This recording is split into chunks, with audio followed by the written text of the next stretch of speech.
बिस्मिल्लाहिर्रहमानिर्रहीम। इब्तिदा है रब्बे करीम के बाबरकत नाम से जो दिलों के भेद खूब जानता है। दुरूदो सलाम नबी आखिरुज़्ज़मा हज़रत मोहम्मद सल्लल्लाहु अलैहि व आलिहि वसल्लम और आप सल्लल्लाहु अलैहि व आलिहि वसल्लम की आल औलाद पर। अस्सलाम वालेकुम नाज़रीन, मेरा नाम फर्रुख शराज है। ट्रांसपेरेंट प्रॉपर्टीज़ के प्लेटफॉर्म से एक दफ़ा दोबारा आपकी खिदमत में हाजिर हूँ। नाज़रीन, आज की इस मुख्तसर वीडियो में 2-3 मिनट की ये छोटी सी वीडियो होगी। इसके अंदर एक बहुत ज्यादा पूछा जाने वाला सवाल जो है उसको डिस्कस करेंगे। ये सवाल है क्या? सवाल नाज़रीन ये पूछा जाता है कि अगर हम घर बनाना चाहते हैं तो क्या हम ब्लॉक्स का घर बनाएं या कि हम ईंटों का घर बनाएं। सवाल बड़ा इंपॉर्टेंट है और ये तमाम उन हजरात के लिए बहुत जरूरी है इसका जानना जो हजरात अपना घर बनाने के ख्वाहिशमंद हैं या नियर फ्यूचर में अपना घर बनाना चाहते हैं। हम अपने चैनल के ऊपर आने वाले मौजूद व्यूवर्स को खुशामदीद कहते हैं। अगर आपने हमारा चैनल सब्सक्राइब नहीं किया तो गुजारिश है हमारा चैनल सब्सक्राइब कर लें, साथ में लगे हुए बेल आइकॉन को क्लिक कर दें और ऑल का नोटिफिकेशन ऑन कर दें ताकि इस तरह की इंफॉर्मेटिव वीडियोस आपको आइंदा भी मिलती रहे।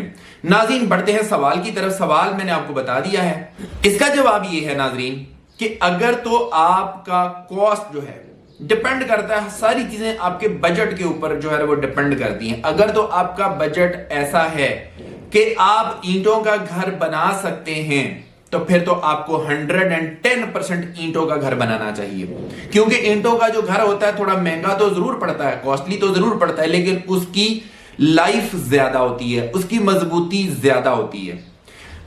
ऑन द अदर साइड अगर मैं देखूं तो जो ब्लॉक्स का घर है, ब्लॉक्स का घर सस्ता तो पड़ता है लेकिन उसकी लाइफ थोड़ी होती है।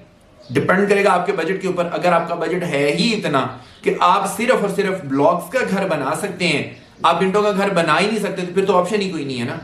तो फिर तो आप ब्लॉक्स का घर बना सकते हैं, लेकिन फिर उसमें भी एक चीज मैं आपको यहां पे गाइड कर देता हूं। देखिए, ब्लॉक्स का घर बनाने से फायदा क्या होता है, नुकसान क्या होता है। फायदा ये होता है कि ब्लॉक से एक तो सस्ता पड़ता है आपको, दूसरी बात यह है कि उसके ऊपर लेबर कॉस्ट कम आती है। लेबर कॉस्ट क्यों कम आती है? क्योंकि बड़े होते हैं ब्लॉक्स, ईंट होती है छोटी 4x9 की होती है, जबकि ब्लॉक्स बड़ा होता है। ठीक है, तो उसमें क्या होता है कि जितने बड़े ब्लॉक्स होंगे वो जल्दी जल्दी जो है वो आपका काम क्लियर करते जाएंगे, आपकी दीवार जल्दी से बनेगी, क्योंकि ब्लॉक्स बड़े होने की वजह से वो ज्यादा स्पेस लेंगे, वहां पे आपकी लेबर कॉस्ट भी कम आएगी और वहां पे आपका जो एक्सपेंस आएगा उसकी चुनाई के ऊपर वो भी कम आएगा। दूसरी बात यह है कि जब आप ब्लॉक्स का घर बना लेते हैं, एक सजेशन देता जाता हूं यहां पे, अगर आपने ब्लॉक्स का घर बना लिया है तो उसमें जो एरिया जहां पे आपको लगता है कि यहां पे पानी का इस्तेमाल ज्यादा होगा, तो मेरा मशवरा ये है आपको कि वहां पे एटलीस्ट ईंट का इस्तेमाल जरूर कर लें। फॉर एग्जांपल, अगर आप वॉशरूम बना रहे हैं तो वॉशरूम्स जो हैं उनको एटलीस्ट उसकी जो दीवारें हैं उनको ईंटों का जरूर बना लें, क्योंकि अगर आप उनको ब्लॉक्स का बनाएंगे तो ऑब्वियसली उसके अंदर नमी और जो सेम वाला जो सिलसिला कार है वो शुरू हो जाएगा। ये थोड़े अरसे में ही शुरू हो जाएगा। आपका नया घर जो है उसमें ये प्रॉब्लम्स आना शुरू हो जाएंगी। इसके अलावा दूसरी बात ये कि आप जो अंदर वाली दीवारें बनाते हैं जहां पे पानी नहीं लगता, फॉर एग्जांपल सेपरेशन के लिए आपने रूम की दूसरी दीवारें बनानी है, सेपरेशन करने के लिए बनानी है, और इसी तरह से ही आपने अपने ड्राइंग रूम वाली जो दीवारें बनानी जहां पे पानी नहीं लगता, वहां पे आप ब्लॉक्स इस्तेमाल कर सकते हैं, क्योंकि वो वाला ब्लॉक्स इस्तेमाल करेंगे वहां पे पानी नहीं लगेगा, वहां पे नमी नहीं आएगी, तो वो आपको काफी हद तक वहां पे सेफ्टी मिल जाती है।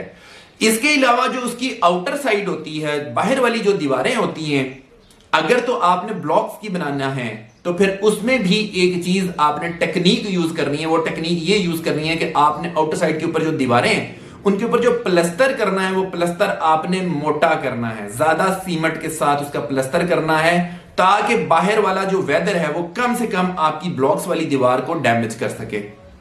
उसके ऊपर अगर आपके पास इतना बजट मौजूद है, फॉर एग्जांपल आप उसके ऊपर रॉक वॉल करवा सकते हैं या उसके ऊपर टाइल लगवा सकते हैं, वट जो भी है वो आपके बजट के ऊपर डिपेंड करेगा।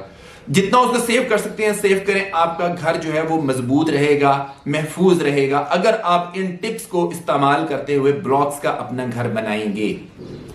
ब्लॉक्स का घर जो बनाना है उसके अंदर कॉलम्स जो आप यूज करते हैं वो बड़े इंपॉर्टेंट होते हैं, क्योंकि आपका सारे का सारा स्ट्रक्चर जो होता है वो आपके कॉलम के ऊपर खड़ा होता है।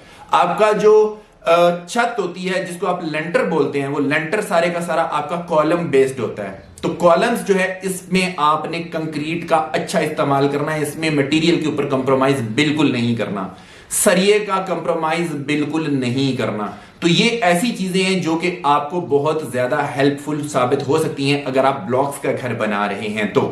इसके अलावा यह है कि जब आप ब्लॉक्स का घर बनाते हैं तो जब आप विंडोज रखते हैं तो विंडोज के ऊपर एक जगह रखी जाती है, छोड़ी जाती है, जिसमें यह होता है कि फॉर एग्जांपल एक छोटा बीम डाला जाता है विंडो के ऊपर और उसके ऊपर भी जगह छोड़ी जाती है जहां पे एसी वगैरह भी लोग लगवाते हैं।